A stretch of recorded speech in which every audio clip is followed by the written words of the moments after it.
రెండవ వచనంలో ఏమంటాడు తెలుసు దావీదు? నేను ఎక్కలేనంత ఎత్తైన కొండపైకి. చూడండి దావీదు అభిలాష చూడండి, దావీదు విశ్వాసం చూడండి.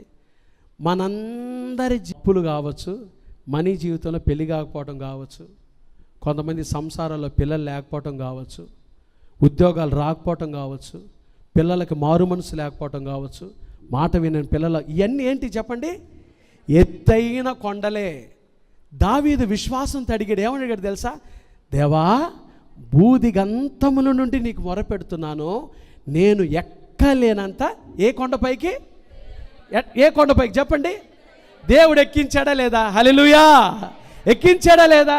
యాడ గొర్రెల కాపరి ఇశ్రాయేలుకి ఏం చేశాడు దేవుడు? ఎక్కించాడా? ఈ నెల విశ్వాసంతో మీరుండండి. ప్రభు మీ జీవితంలో అద్భుతం చేయునుగాక, ఎత్తైన కొండలపైకి మిమ్మల్ని ఎక్కించునుగాక, అవి ఏవైనా సరే మీ జీవితంలో అద్భుతాలు జరుగునుగాక. ఆమేనండి అమ్మ గట్టిగా. విశ్వాసం అంటే ప్రభు యోర్దానుని ఏకరాశిగా నిలబెట్టిన దేవుడు. ఎరికో గోడలు గూలి అందరూ చనిపోతే రాహాబు కుటుంబాన్ని కాపాడిన దేవుడు.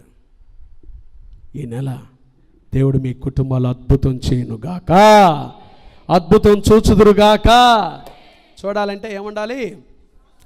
విశ్వాసం. దేవుని మీద ఏముండాలి? విశ్వాసం. చెప్పండి, ఏముండాలి? అవిశ్వాసం అంటే చూడలేవు. నమ్మండి. ప్రభు అన్నాడు, నమ్ముట నీ వలనైతే నమ్మువానికి సమస్తము సాధ్యమే. హల్లెలూయా!